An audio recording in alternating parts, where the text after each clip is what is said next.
Hello there and welcome back to ABLF Talks.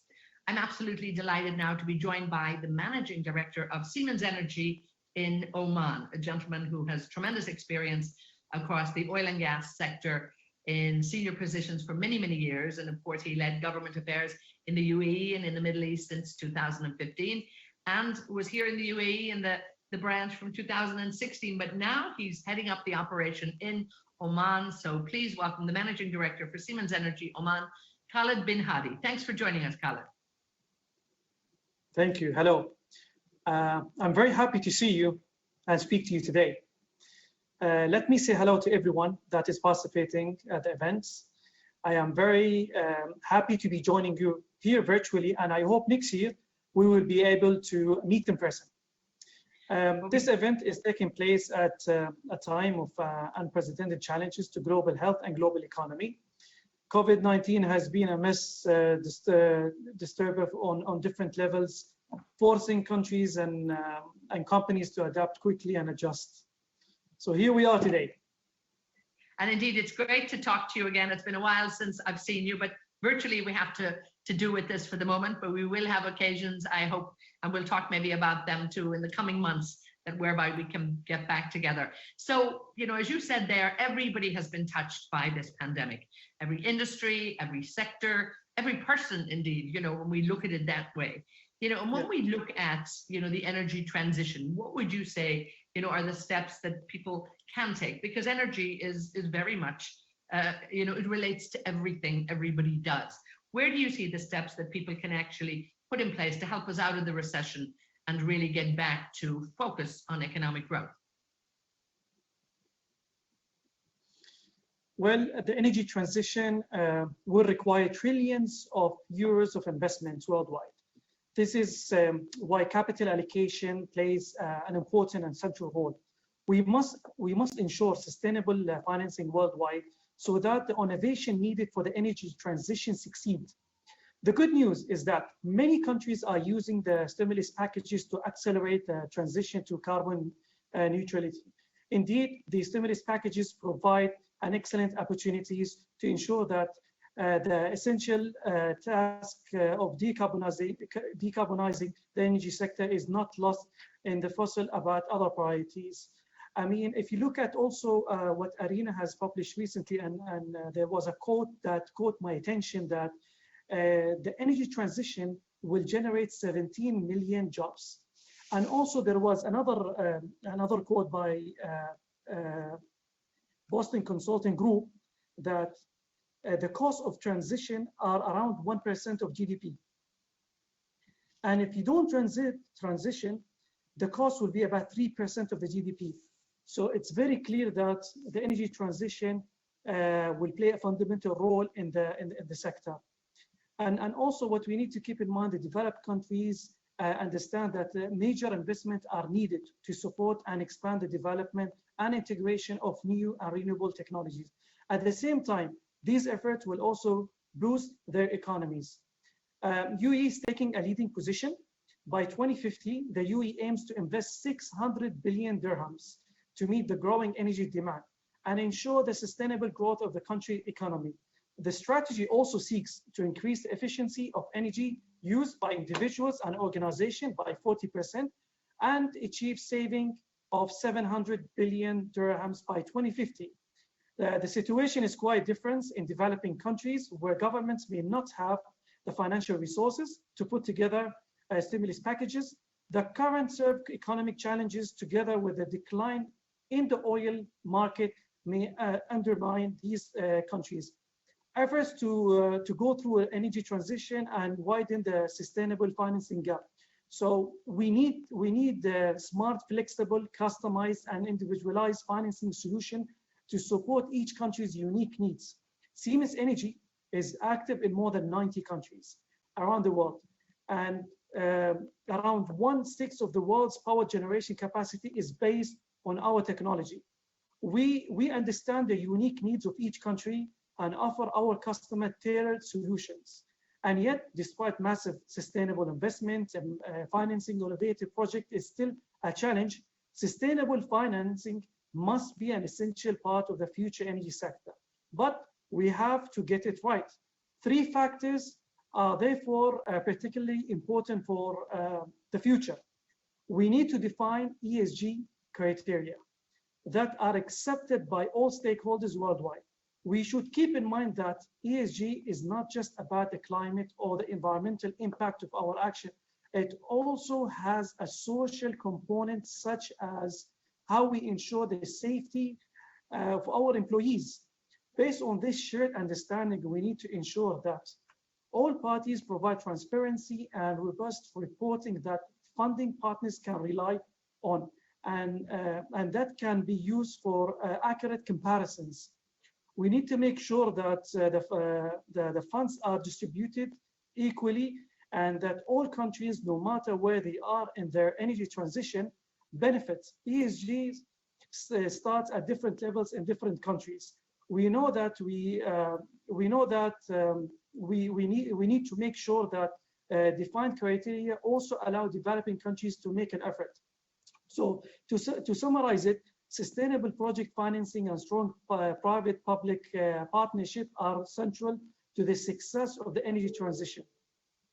And Khalid, thank you so much for putting that in perspective there. You really gave us a feel for what needs to be done, what's happening, right around the world too. And again, having a presence in so many countries around the world, you can actually take a bird's eye view, so to speak, and see what's going on. Let me take you back particularly to, the MENA region. And again, the work that's being done here. And it's not the same in every country. As you said, some countries, don't have the capacity to actually move as quick as maybe we would want to. But it is, essential that this happens. Bring me up to some scope in terms of like what's going on regionally here that actually is making sure that we're hitting this transition and getting on the right track.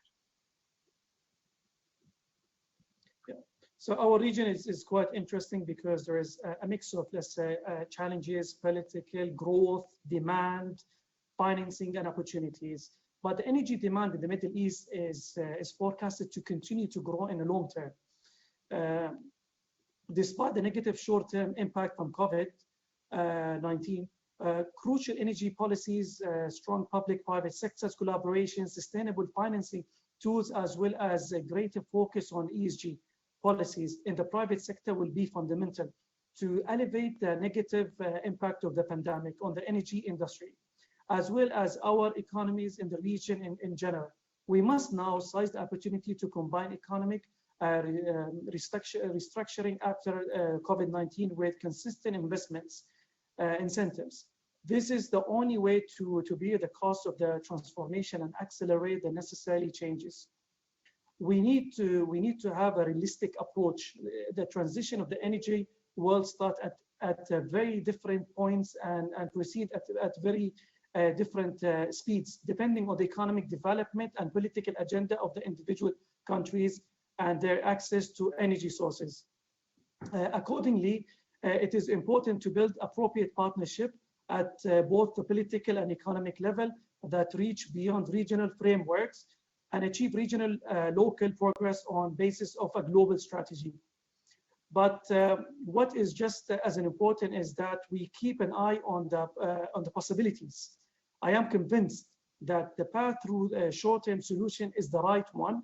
We need the courage to accept mid-term solutions, such as increase in efficiencies or the use of clean fuels, although some of the parties or the companies are not accepting it. We must not lose the sight of the overriding goals, which is the basic, like reliable, affordable, and the CO2 free energy supply for all the people. And indeed, you say there, the possibilities that are there. There are still some challenges, when we look at the energy sector in the Middle East, and again, we look right across the board at different countries as well. Where do you see, I suppose, the near-term challenges that we've got to, the hurdles we have to get over? And again, where are the big opportunities? Mm-hmm. Now more than ever, we must seize the opportunity to combine economic restructuring after COVID-19 with consistent investments. We also need action on climate change. At Siemens Energy, we see there are a range of disruptive technologies that will have a profound impact on the energy security, as well as the fight against climate change. These technologies include Power to X, offering sectors such as mobilities and industry, which today rely on fossil fuel, climate neutral alternative to decarbonize their energy supply by combining renewables and hydrogen. Energy storage is an important area.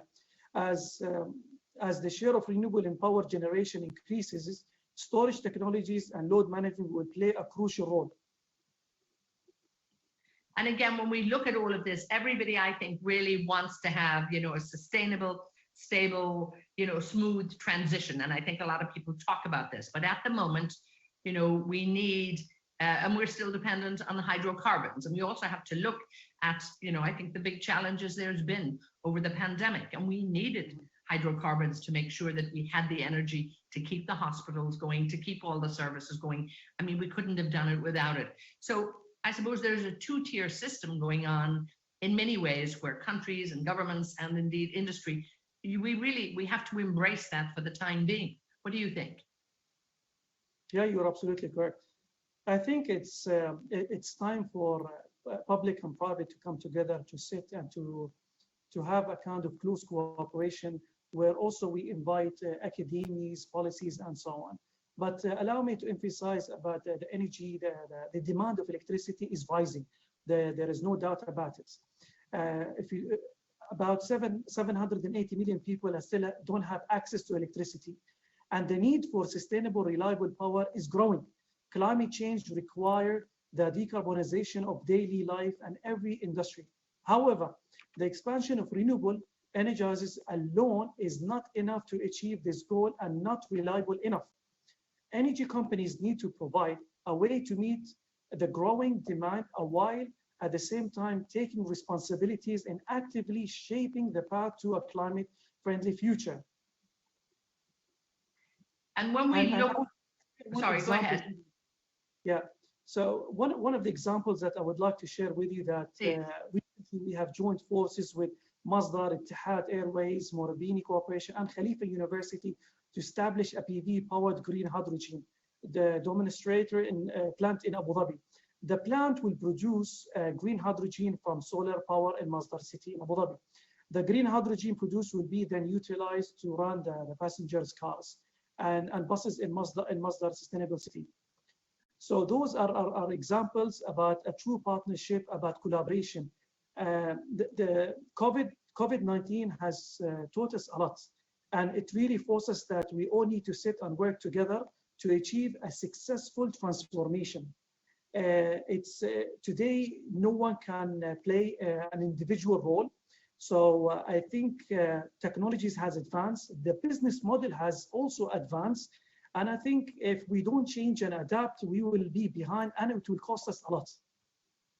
And when we talk about changing and adapting, I mean, I think, we look at Siemens Energy and we look at the breakaway from the bigger group. And I think the big changes that you've seen there in terms of even since, you started working with them.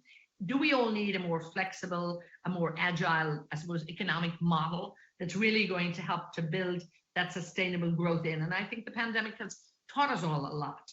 What do you think that, companies like your own, and indeed, what do people need to do to make sure that they are more flexible and building that sustainability in? You're absolutely correct. Being flexible, agile, and adapt, and to be also more adaptable, it's required. I mean, if I reflect about myself, the time that I joined Siemens until today, if I wasn't flexible enough and adapting to the market, to the requirements, to the challenges, I wouldn't be where I am today. And the same thing for companies. If they did not innovate and to invest in the future, they wouldn't be where they are today. And clearly, some of the companies already have disappeared because they did not believe in adapting and innovation. So first of all, for every company in these times, especially these times, cash is king. And why is that? Because without the cash, you cannot fund to operate your ongoing activities more than ever. On the other hand, you need to keep your business running. Safety and security of your employees comes first. On the other hand, you should never forget there will be a life after COVID. Every crisis creates opportunities. And I think we should use of this crisis by investing in the future growth fields and technologies. And if you look at the news, and I'm sure you're aware of it, where the UAE government has announced the 50 projects. I mean, look about the leadership, how wise they are, the thinking 50 years ahead, building confidence in the market, the new announcement, the growth, and so on. Again, adaptability, changes. You need to create opportunities. Not every single obstacle or a challenge, it's a closed door. What we see is one door closes, hundreds opens up. And I think UAE has created a great platform for growth, to think outside the box, and also to attract different partners to work together. Indeed, I like that. You know, it's one door closes, the other one opens too for the opportunities. And I know when we look at what's happening in the UAE and looking at 50 years ahead, you know, I know Siemens Energy is very much at the forefront of that. Your CEO was very much involved in terms of, you know, making sure he was there with that and brought in, because of course the company is seen as a true leader in this space. But technology is changing, you know, everything, and particularly in the energy sector. And when we look at Siemens Energy, technology is at the very, very heart, you know, of what you do. Talk to me a little bit about how that is shifting things for all of your clients, all of your customers, and how it's changing, you know, operations, how we work, all of that. Put it together for us, will you, Khalid? Yeah, along the energy, the entire energy value chains, we are committed to helping our customers to adopt more sustainable energy technologies and solutions that can help them abide by the goals of sustainable development goals and the ESGs. Some examples: we built the hyperbridge power plants that combines generation technologies with battery storages. We deliver gas turbines that can already operate on up to 60% hydrogen. We provide transmissions equipment that avoids the use of SF6, a very harmful greenhouse gas. We also believe that mid-term solution based on highly efficient conventional solution can and should contribute to creating more sustainable energy system that we have today. That's why we work around the world to develop concepts which range from the modernizations of existing infrastructure to the construction of new plants and the provision of complete energy system. We have also developed roadmaps in several countries and in the region, including Egypt, Iraq, and globally, and in Nigeria, Afghanistan, and South America. We are also concentrating fully on future-oriented technologies such as Power-to-X, expanding the hydrogen economy, power storage, digitalization, and artificial intelligence. So it's absolutely, such a huge, dynamic, and exciting time in terms of what you're doing. Obviously, technology is always changing. You know, you're always innovating, but I think what's going on at the moment really is just tremendous. Now, talk to me about what's going on in Oman. You know, they're a player in the region, an important player. They might not be the biggest player, but they're certainly really important. But talk to me about the diversification of energy in Oman right now. Yeah. I mean, Siemens Energy has been in the country for more than 30 years. And Siemens Energy is playing a fundamental role in the energy transformation in Oman. We've been active. We have about 40% of the power generation operated by Siemens Energy Technologies. We are proud of that. Clearly shows that Siemens Energy is playing a fundamental role in the growth in the economy. What's really important that what we have also seen over the past 2 to 3 years, a huge transformation in the sector, not only in the energy sector, but in many sectors. And we see that Oman is actually advancing. They are adapting to the current market situation, to the conditions and what's happening around. And I think there is a huge potential and growth in Oman. We are actually proud of our footprint in Oman. We will continue to be in Oman, and we will serve Oman. We are in the country for the country.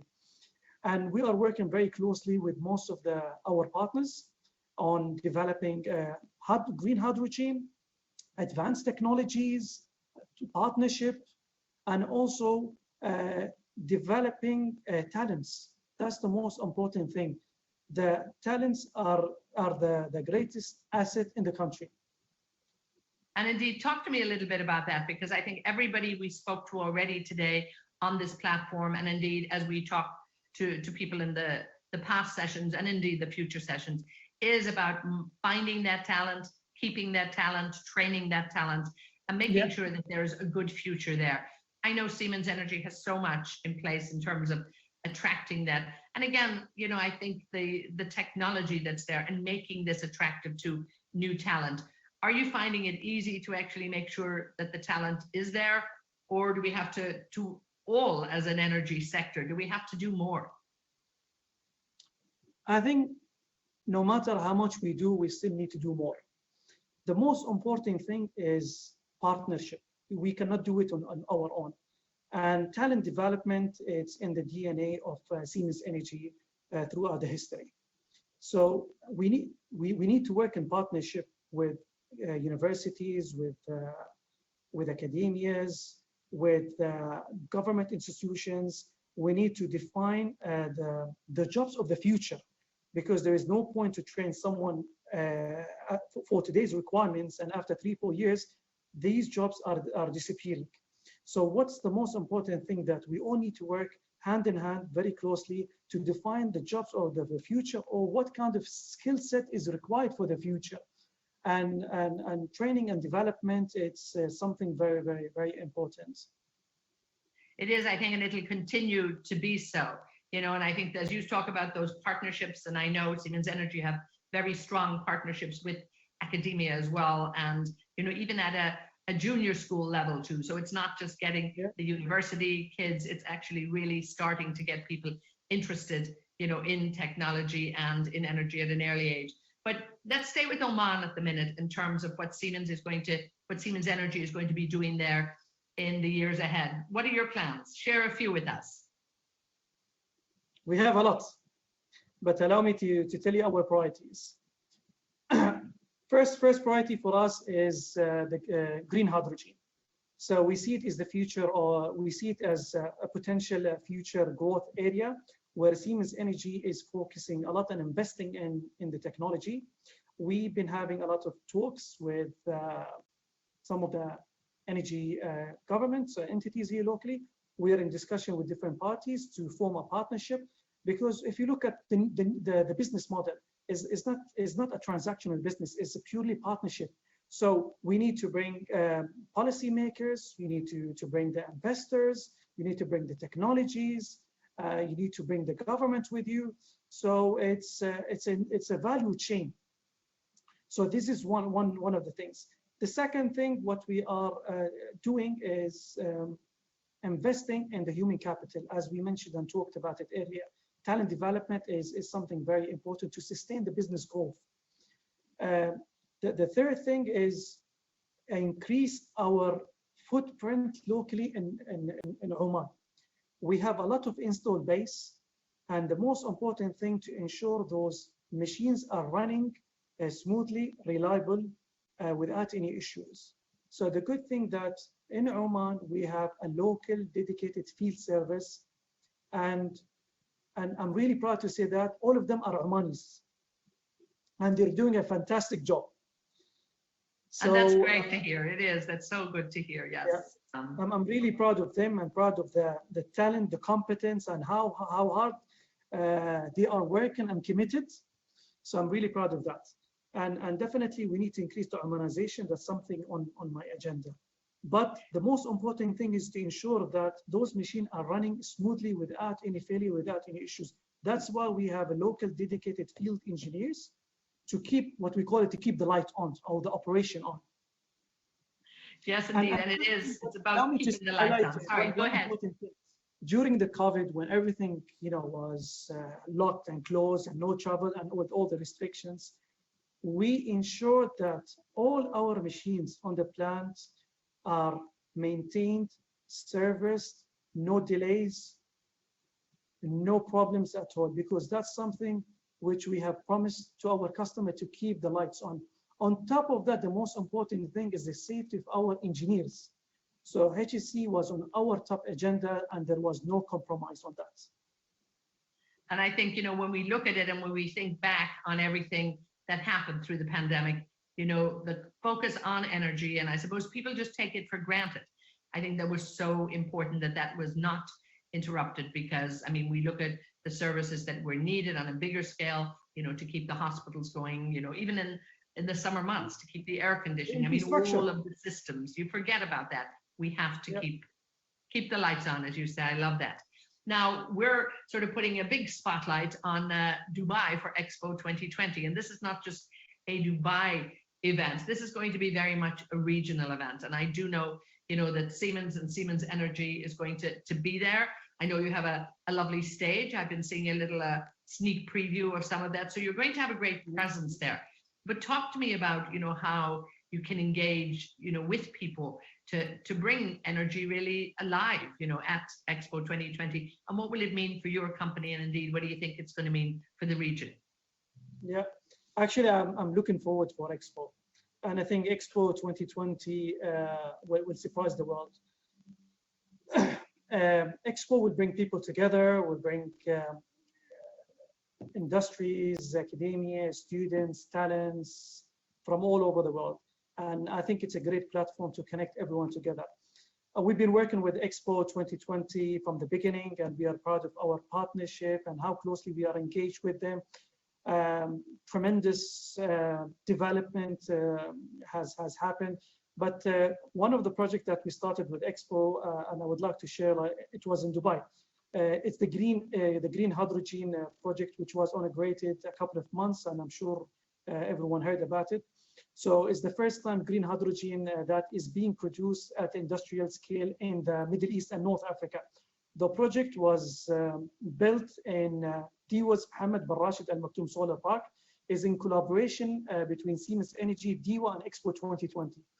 And Siemens Energy developed a plant with the capability to demonstrate the production of green hydrogen from solar power, store the hydrogen, and allow for re-electrifications.